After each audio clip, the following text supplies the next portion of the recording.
दोस्तों नमस्कार। इस लॉकडाउन के पीरियड में आप सभी ने पिछले 1.5 महीने में या तो अपने गोल्स को रीडिफाइन कर लिया होगा, या जिन्होंने शायद अभी तक अपने गोल्स नहीं बनाए थे नए गोल्स बना लिए होंगे। मेरा आप सबसे एक ही प्रश्न है, आपके जितने गोल्स हैं उसमें टॉप मोस्ट गोल क्या है? What is goal of every goal? Ultimate goal of our life is happiness. सोच के देखिएगा, आपके पास अगर हैप्पीनेस है तो कोई मायने नहीं है कि आपके पास और क्या है। लेकिन हैप्पीनेस नहीं है और आपके पास और सब कुछ है तो शायद कुछ नहीं है। क्योंकि जीवन में हम सब कुछ कर रहे हैं, अल्टीमेट गोल है लाइफ में सक्सेस पाना, और सक्सेस पाकर अल्टीमेटली हैप्पीनेस। जीवन में आदमी खुश रहना चाहता है, और हैप्पीनेस भी कैसी? 24/7। छोटी छोटी हैप्पीनेस चलेगी या परमानेंट हैप्पीनेस चाहिए? Permanent happiness means 24/7। ये कैसे मिलेगी? इसको इसके एस्पेक्ट को समझना होगा, इसके कॉन्सेप्ट को समझना होगा। हैप्पीनेस के कॉन्सेप्ट को बहुत सरल भाषा में हम समझते हैं कि एक कार होती है, वैसे ही हमारे जीवन की भी एक कार होती है। जीवन हमेशा 4 पहियों पे चलती रहती है। जीवन में हमेशा हमारे 4 गोल्स होते हैं जिनकी परफेक्ट बैलेंसिंग जरूरी है। एक भी गोल कम ज़्यादा हुआ या कार का कोई पहिया डिस्टर्ब हुआ तो ठीक से नहीं चलेगी। ये 4 गोल्स क्या होंगे? पहला है फिजिकल गोल्स, सेकंड है मेंटल गोल्स, थर्ड है सोशल गोल्स, एंड फोर्थ है स्पिरिचुअल गोल्स। इन चारों को हम 1 बाय 1 समझते हैं। फिजिकल गोल्स मतलब हमें भौतिक रूप से जीवन यापन करने के लिए क्या आवश्यकता है उसकी पूर्ति करना। लॉकडाउन में सबको समझ में आ गया होगा कि हमारी बेसिक रिक्वायरमेंट्स क्या है। सबसे पहली रिक्वायरमेंट है जिंदा रहने के लिए ऑक्सीजन। कहाँ से मिल रहा है? प्रकृति से, फ्री ऑफ चार्ज। दूसरी रिक्वायरमेंट है पानी की, वो भी प्रकृति दे रही है भरपूर मात्रा में, वो भी फ्री ऑफ चार्ज। तीसरी रिक्वायरमेंट है खाने की। खाना भी दे कौन रहा है? प्रकृति। लेकिन उस खाने को हमारे तक पहुंचने के लिए कुछ पैसा खर्च करना पड़ता है, लेकिन वो भी बहुत ज़्यादा नहीं है। इस लॉकडाउन में हम सबको समझ में आ गया होगा कि हमारी लाइफस्टाइल कितनी भी ऊंची हो, लेकिन 10-15 हज़ार रुपये का अनाज हमारे लिए 1 महीने के लिए पर्याप्त था। उसके बाद हमारी आवश्यकता होती है कपड़ों की। शायद इस लॉकडाउन में 3 जोड़ी से ज़्यादा कपड़े किसी ने उपयोग नहीं किए होंगे। फिर हमारी रिक्वायरमेंट है घर की। अब ये भी समझ में आ गया कि घर भी उतना ही बड़ा चाहिए जो बिना काम वालों के, बिना लेबर के हम खुद से मैनेज कर पाए, उतना ही बड़ा घर की आवश्यकता है। कार भी चाहिए हमें आवागमन के लिए, लेकिन आवश्यकता के अनुसार, जितना हमारा बजट हो। मतलब आप देखिए कि हमारे को जीवन यापन करने के लिए हमारी आवश्यकता बस इतनी ही है। लेकिन रियल लाइफ में जब हम देखने जाते हैं तो कुछ परिवर्तन होता है। आवश्यकताओं में हम इच्छाओं को जोड़ देते हैं। जैसे मैंने बात कही खाने की, तो हम घर पे रोज़ खाना नहीं खा सकते, बाहर जाना चाहते हैं, बाहर का खाना मंगवाना चाहते हैं, जिसका एक्स्ट्रा मूल्य देना पड़ता है, वहाँ जब ब्रांड लग जाता है। कपड़े, हम बाहर जाएंगे तो एक्स्ट्रा हमको कपड़े चाहिए। साधारण कपड़े से भी काम चल जाता है, लेकिन हमारे सोसाइटी में एक स्टेटस सिंबल होता है, उसके लिए ब्रांडेड कपड़ों की आवश्यकता है। ये इच्छा है जिसका कोई अंत नहीं है। मकान, मेरा अच्छा खासा फ्लैट है, लेकिन मेरे दोस्त ने अच्छा बड़ा बंगला बनाया, अब मुझे भी बंगले में जाने की इच्छा है, इस इच्छा का कोई अंत नहीं है। कार, 10-12 लाख की कार में मेरा काम हो रहा है, लेकिन मुझे BMW चाहिए, मर्सिडीज़ चाहिए। क्यों? क्योंकि मेरे कज़िन ने ली है, मेरे भाई ने ली है, मेरे चाचा ने ली है। सबको देख के मेरी भी इच्छा जागृत हो रही है कि मेरे पास भी ब्रांडेड गाड़ी होना चाहिए। ये आवश्यकता और इच्छा के बीच में जो गैप है, ये हमारे जीवन में निराशा का कारण है, फ्रस्ट्रेशन का कारण है। इस गैप को कम करने की कोशिश सबको करना चाहिए। इससे जीवन में सकारात्मकता भी रहेगी और एक संतुलन भी रहेगा। और मानसिक तनाव कम होगा। यह तो था हमारा फिजिकल गोल्स। फिजिकल गोल्स का एक और पहलू है हेल्थ।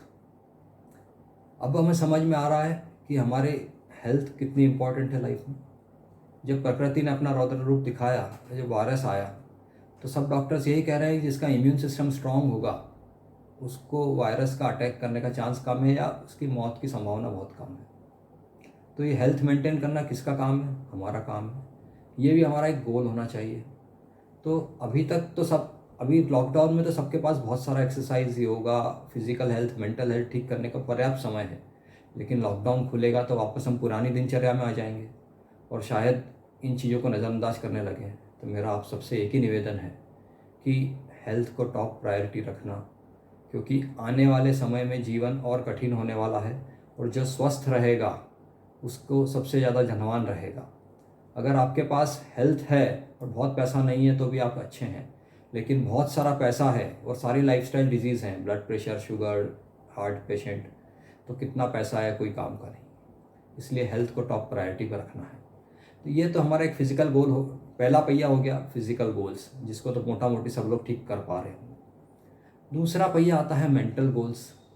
मेंटल गोल्स ये कहता है कि जीवन में हमेशा सीखते रहना चाहिए। हमें क्या लगता है कि हमने स्कूल कॉलेज की एजुकेशन कंप्लीट की, उसके बाद अब सीखने की क्या ज़रूरत है, हम तो परिपूर्ण हो गए, हमें सब कुछ आता है। ऐसा नहीं होता है। जीवन में केवल एक ही चीज़ नहीं सीखना है, जीवन में बहुत सारे पहलुओं को सीखना होता है। आजकल उसका एक अच्छा ऑप्शन था हमारे पास, बुक्स पढ़ें। आजकल बुक्स आउटडेटेड हो रही हैं, हमारे पास मोबाइल फ़ोन्स हैं, सोशल मीडिया है, यूट्यूब जैसे चैनल्स हैं, बहुत सारे मीडिया साधन हैं जिसके माध्यम से हमें बहुत कुछ लर्निंग के चीज़ें मिल रही हैं। अच्छी चीज़ों को सीखें, अच्छे स्पीकर्स को सुनें और उसका सकारात्मक बातें हमारे जीवन में इम्प्लीमेंट करें। This is mental learning. ये आपके लाइफ में बैलेंसिंग के लिए बहुत आवश्यक है, क्योंकि आपको मेंटली सीखते रहेंगे और हमेशा लर्निंग में पॉजिटिव जगह एनर्जी लगाएंगे तो डिस्टर्ब भी नहीं होंगे, निराशा भी नहीं आएगी, फ्रस्ट्रेशन भी नहीं आएगा और फिजिकल मेंटल दोनों हेल्थ ठीक रहेगी। तीसरा पहिया आता है सोशल गोल्स, सामाजिक गोल्स। इसके दो पहलू हैं। पहला तो है हमारा फैमिली और दूसरा जिस सोसाइटी में हम रह रहे हैं, हमारा समाज। फैमिली में सबसे ज़्यादा आवश्यक है कि हमारे आपसी संबंध ठीक हो। इस लॉकडाउन में हमारे संबंध काफ़ी ठीक करवा दिए हैं, कुछ लोगों के ज़्यादा ठीक भी हो गए, लेकिन हमें यह ध्यान रखना है कि जिस तरह से बढ़िया संबंध हम मेंटेन कर पा रहे हैं, फैमिली में संबंध क्यों अच्छे हो रहे हैं? क्योंकि बच्चों को पर्याप्त टाइम दे रहे हैं, घर पे पर्याप्त टाइम दे रहे हैं, साथ में बच्चों के साथ गेम्स खेल रहे हैं, ठिठोली कर रहे हैं, मस्ती कर रहे हैं, कैरम खेल रहे हैं, लूडो खेल रहे हैं, चेस खेल रहे हैं, कार्ड्स खेल रहे हैं, सब कुछ कर पा रहे हैं। तो अगर आप देखिए कि यही माहौल क्या लॉकडाउन के बाद कंटिन्यू हो सकता है? लॉकडाउन के बाद क्या आपकी फैमिली इतना टाइम डिज़र्व करती है या नहीं करती? सोच के देखिएगा, तब आपको समझ में आएगा कि फैमिली के टाइम को अगर हम किल करके पैसा कमाने की होड़ में लगे हैं तो शायद संतुलन को खो रहे हैं। तो फैमिली को पर्याप्त टाइम मिलना चाहिए और अगर ये मिलेगा तो बच्चों को जो डिफ़िकल्टी आ रही है आजकल मेरे पास बहुत सारे केसेस आते हैं। 12th के बाद बच्चे काउंसलिंग के लिए आते हैं, बच्चे एक डिसीज़न लेते हैं, पेरेंट्स उससे कन्विंस नहीं होते, एग्री नहीं होते हैं। पेरेंट्स एक बात बोलते हैं, बच्चे एग्री नहीं होते हैं। कहीं ना कहीं केमिस्ट्री अंडरस्टैंडिंग में डिफरेंस है। तो उसको ठीक करने के लिए लॉकडाउन ने हमें बहुत कुछ सिखाया है, तो उस केमिस्ट्री को आगे भी ठीक करना है ताकि ये तीसरा पहिया भी संतुलित रहे। इसका दूसरा भाग ये है कि सोसाइटी में हम रह रहे हैं, उस सोसाइटी के प्रति भी हमारी नैतिक जिम्मेदारी है। आज जिस हिसाब से लॉकडाउन में सबने एक दूसरे को मदद की है, कहीं किसी को खाने की आवश्यकता थी, लोगों ने हेल्प की है, पैसे की आवश्यकता थी, हेल्प की है, एक दूसरे को सपोर्ट किया है और एक दूसरे को टेक केयर कर रहे हैं। तो यही सोसाइटी का काम है कि हमेशा हम एक दूसरे के सपोर्ट में खड़े रहें। जिस समाज से हम हैं उस समाज को टेक केयर करना, देखभाल करना हमारा काम है। तो ये फैमिली और सोशल गोल्स मिला के सोशल गोल्स था जिसको ठीक करना आवश्यक है। और चौथा और अंतिम आता है स्पिरिचुअल गोल्स। स्पिरिचुअल गोल्स बोले तो अध्यात्म से हमारा ध्यान ये जाता है कि शायद अगर हम 50, 55, 60 की उम्र क्रॉस करते हैं, वानप्रस्थ आश्रम की ओर प्रयाण करते हैं, तो हमें धार्मिक कार्य करना चाहिए, भगवान का नाम लेना चाहिए, भजन कीर्तन करना चाहिए। यही अध्यात्म होगा? अध्यात्म की यह परिभाषा नहीं हो सकती। अध्यात्म की थोड़ी सी परिभाषा अलग है। अध्यात्म मेरे हिसाब से जो मैं समझ पाता हूँ कि अगर इस दुनिया में आप जब जन्म लेते हैं तो कैसे लेते हैं? आप रोते हुए आते हैं और जग खुशियाँ मनाता है। और जब इस दुनिया से आप विदा होते हैं तो कैसे जाते हैं? आप हंस के जाना चाहते हैं और चाहते हैं कि जग रोए। तो ऐसा कब संभव है?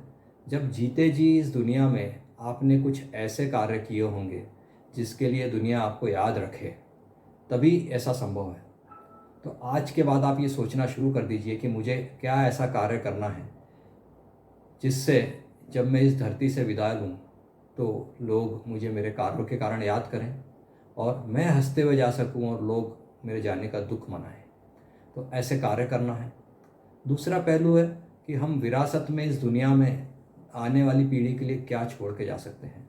अगर आपके पास कोई अच्छी स्किल है तो उसको ट्रांसफ़र करके जाइए। अगर आप अच्छे लेखक हैं तो कुछ पुस्तकें लिख के जाइए। आप अच्छे पब्लिक स्पीकर हैं तो बहुत सारे लोगों को पब्लिक स्पीकिंग का कोर्स सिखा के जाइए, कला सिखा के जाइए। आप अच्छे कुक हैं तो लोगों को अच्छा कुक बनाना सिखा के जाइए। आप अच्छे बिजनेसमैन हैं तो आने वाली पीढ़ी को अच्छा बिजनेस कैसे करना वो सिखा के जाइए। तो कुछ ना कुछ आपके अंदर जो इनबॉर्न क्वालिटी है उसको आने वाली पीढ़ी को ट्रांसफ़र करना है। यह आपकी जवाबदारी है। और अध्यात्म का तीसरा हिस्सा, जैसे मैंने शुरू में बताया था कि इस प्रकृति में जब हैं, हम प्रकृति के साथ रह रहे हैं, तो अभी तक मनुष्य यह मान के चलता है कि प्रकृति को मैं चला रहा हूँ, सृष्टि को मैं चला रहा हूँ। मिथ्या है, भ्रम में जी रहा था मनुष्य। जब प्रकृति ने रौद्र रूप दिखाया तो समझ में आ गया कि कौन किसको चला रहा है। अब आप ये समझ लीजिए कि प्रकृति के साथ आप बहुत छोटी सी चीज़ हैं। प्रकृति की व्यवस्था में हवा है, पानी है, पेड़ पौधे हैं, जानवर है, इंसान है, सब कुछ अपनी व्यवस्था से चल रहा है। खाली जब इंसान प्रकृति को छेड़ता है तो प्रकृति भी इंसान को छेड़ने में कोई कसर बाकी नहीं रखती। ये अब सब हम देख रहे हैं। तो हमारा फ़र्ज क्या बनता है? हमें प्रकृति के साथ अलाइनमेंट से जीना है, प्रकृति के नियमों को पालन करते हुए जीना है। प्रकृति ने शुद्ध हवा दी है, उस हवा को दूषित किसने किया? इंसान ने। प्रकृति ने शुद्ध जल दिया है, उस गंगा को दूषित किसने किया? हम इंसानों ने। क्या अब हमारा फ़र्ज नहीं बनता है कि हम इस तरह प्रदूषण को ख़राब न करें, प्रकृति को ख़राब न करें? मेरा आपसे यही रिक्वेस्ट है कि आने वाले समय में हर बात पे, हर एक्टिविटी पे दिन में एक बार 1 मिनट के लिए ज़रूर सोचिएगा कि हमने दिन भर में प्रकृति को कितना डैमेज किया है और इस डैमेज को अगले दिन कैसे थोड़ा सा कम कर सकते हैं। ऐसा करने की कोशिश कीजिएगा और प्रकृति के साथ को एग्जिस्टेंस में जीने की कोशिश कीजिए। और प्रकृति के व्यवस्था में जो कुछ है उसको छेड़िए मत, उसकी व्यवस्था का हिस्सा बन के जीना शुरू कीजिए। तो प्रकृति आपको साथ लेके चलेगी और संतुलन बना के चलेगी। आप जब जब प्रकृति को छेड़ेंगे, प्रकृति आपको नहीं छोड़ने वाली। तो यही मेरा रिक्वेस्ट है कि प्रकृति के साथ बना के चलें। तो अब हमारे चारों पहिए कौन से हो गए? फिजिकल गोल्स, जिसमें फिजिकल असेट्स में भी आवश्यकता के हिसाब से जिएं, इच्छाओं के हिसाब से नहीं। Then health, very important. Then mental goals, जीवन में सीखना चालू रखिए।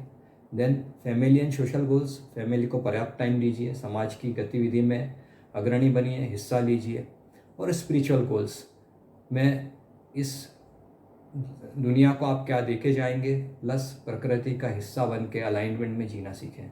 जब ये चारों को बैलेंसिंग करके चलेंगे तो जीवन में हैप्पीनेस ही हैप्पीनेस रहेगी, कोई उसको रोक नहीं सकता है। भरपूर खुशियाँ आपके पास रहेंगी। आशा करता हूँ इन चारों पहियों को आप समझ गए होंगे। आप चेक कीजिए अपने अंदर, अपने परिवार के अंदर कि इन चारों में से कौन सा पहिया कमज़ोर है, कौन सा टायर थोड़े में हवा कम हो रही है, उसको संतुलित कीजिए। इन चारों पहियों में से उस पहियों को ठीक कीजिए, गाड़ी को बैलेंस कीजिए। जब चारों पहियों पे गाड़ी बैलेंस हो जाएगी तो you will get the ultimate happiness, and that is the only requirement for the human being to survive on this earth. So friends, last में यही कह के अंत करूँगा कि आपको अगर मेरा वीडियो पसंद आता है तो ज़्यादा से ज़्यादा लोगों को शेयर करें और उनको प्रमोट करें कि वो लोग भी इस वीडियो को देखें। इस वीडियो को लाइक करें, हमारे यूट्यूब चैनल को सब्सक्राइब करें। आपके कुछ सुझाव हों तो मुझे ज़रूर वहाँ पे नोट करके भेजें, सुझाव लिख के भेजें। कोई कमेंट्स है तो लिख के भेजें, कोई क्वेश्चंस है तो लिख के भेजें। So I wish you lot of happiness to all of you. खूब आनंद में रहें, खूब सुख में रहें, सुख की निरंतरता हमेशा आपके जीवन में बनी रहे, यही ईश्वर से प्रार्थना करता हूँ। जय हिंद, जय भारत।